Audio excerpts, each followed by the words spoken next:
Man, oh, speaking of debauchery, though, this is a good fucking segue. How was your time with the Diamond One, David Lee Roth? Like, I mean, Let me there's tell got to you be. something about David Lee Roth. You gotta put secret ingredient. You gotta talk like this.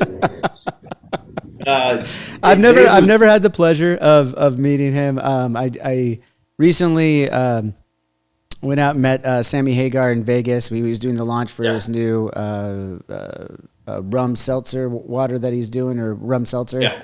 And he was really awesome, really nice to meet him. Cool dude. He lives down here in SoCal as well. But he's the only member of Van Halen, Van Hagar, whatever you want to call it, that I've met. And then obviously Eddie passing away, was it last year, 2 years ago? Yeah. So, but a huge Van Halen fan, I think, as most anybody who listens to rock music is. And only Sammy's heard the stories of the great David Lee Roth. You know, I wanted to ask Sammy's you a a little bit sweetheart. about that. Yeah, Sammy. We did that Sam and Dave tour in 2002, which was 90 minutes to Sam, 90 minutes to Dave. So we call it the best of both worlds That's because rad. if you were a Sammy fan, Van Hagar, you got to hear, I Can't Drive 55, Mas Tequila, and Pound Cake, and all the Van Halen hits that he did. If you were a David Lee Roth era fan, obviously 80% of our set list was Van Halen. I would beg Dave to because I'm a huge fan of David Lee Roth's solo era. I'm like, can we please do, Just Like Paradise and Just a Gigolo and all your hits that you made so huge. And he's like, people don't want to hear that. They want to hear the Van Halen stuff, Luzier. You don't know what you're talking about. That's funny though, because I do like the Just a Gigolo version that he did, and I remember that's one of the records I have is the original Louis Prima Wildest, and it has.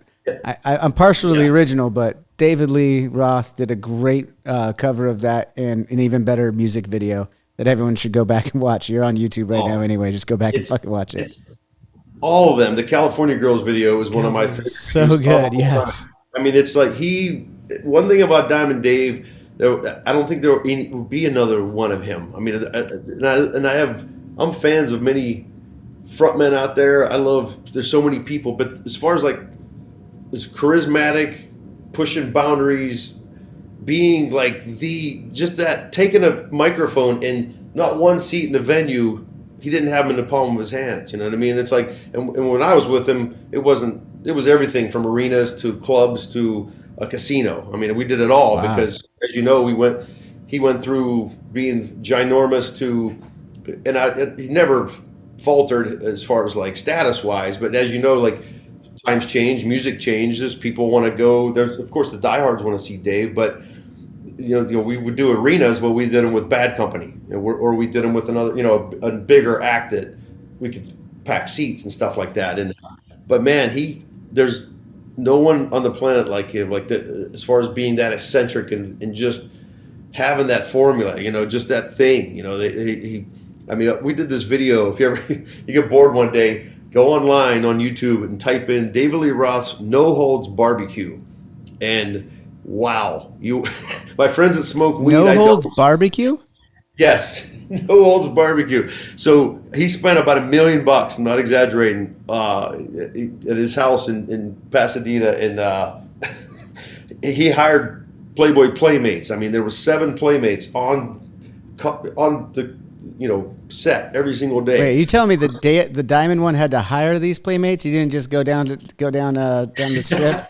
Didn't he just go down the road to Hefner's spot and invite them over? Yeah, no, I'm pretty sure he hired him.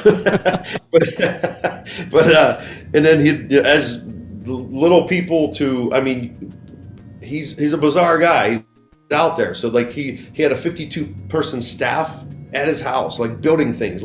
He had this giant tennis court, and he would pay people to bring dump trucks full of sand and dump sand all over because he wanted to recreate a beach on his tennis court. He had a crew make a life-size boombox, so when the cassette thing opened, the band would come out playing. I was playing drums in the cassette thing. I mean, dude, I want to go back to watch us just see Ray come out of the fucking. It's freaking. All my friends that smoke a lot of weed love it. They're like, dude, it's like Pink Floyd The Wall, only kookier, But it's like And you were there on set, so obviously, like you're every there day. firsthand. How many days is this shoot that he's Dude, creating? James Lomenzo and I. That's now he's back in Megadeth again. I got James the David Lee Roth gig at that time. J Lo's one of he's the original J Lo, James Lomenzo. He's one of my dear friends, and we would carpool to Dave's house because he lived in North Hollywood, and I'd pick him up, and he goes, "What do you think's gonna happen today?" And I go, "Dude, I don't know, but did you see the set yesterday? Did you see what they're building? They would build this like." He had this like David Lee Roth stew, and there was like the size of a freaking room, and he was like, "What makes up David Lee Roth?" And you put like a Playmate and a pair of boots and it was like this David Lee Roth stew, and you're like, "What? What is going on?" Like, I mean, dude, it was anything you like. It was just head scratchers every day. Like, Luzier, put the band in the jacuzzi, and go tell the assistant, put the Dom triplets in kitty cat outfits, and we're gonna do this thing. And so the Dom triplets would come out in kitty cat outfits, and I'd have the band in the jacuzzi, and dude, you just watch it. They can't explain it. It's just, so. So those are the things that you can actually that like we could all go and watch, and we will after this chat. But what about like this is obviously what years was this that you were touring with him? I had the gig from 97 to 05. So we did these crazy videos. I think it was after the Hagar tour, I want to say.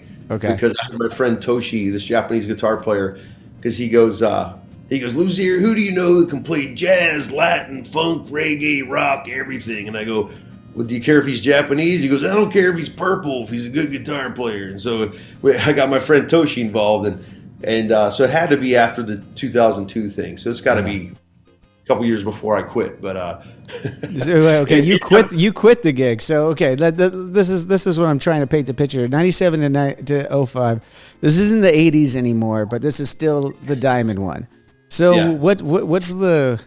Is he still throwing parties after every show at this point? Is he? Because I mean, I know how it can be. Sometimes some nights we throw a party afterward or go out to a party afterward. Other nights it's like, fuck it, I'm going to the bus. Shut up, I'm done. How were those tours? Because I mean, it's not like it's not the 80s, but it's not like it's today either. It's long ago. I have to think of how when my confidentiality form.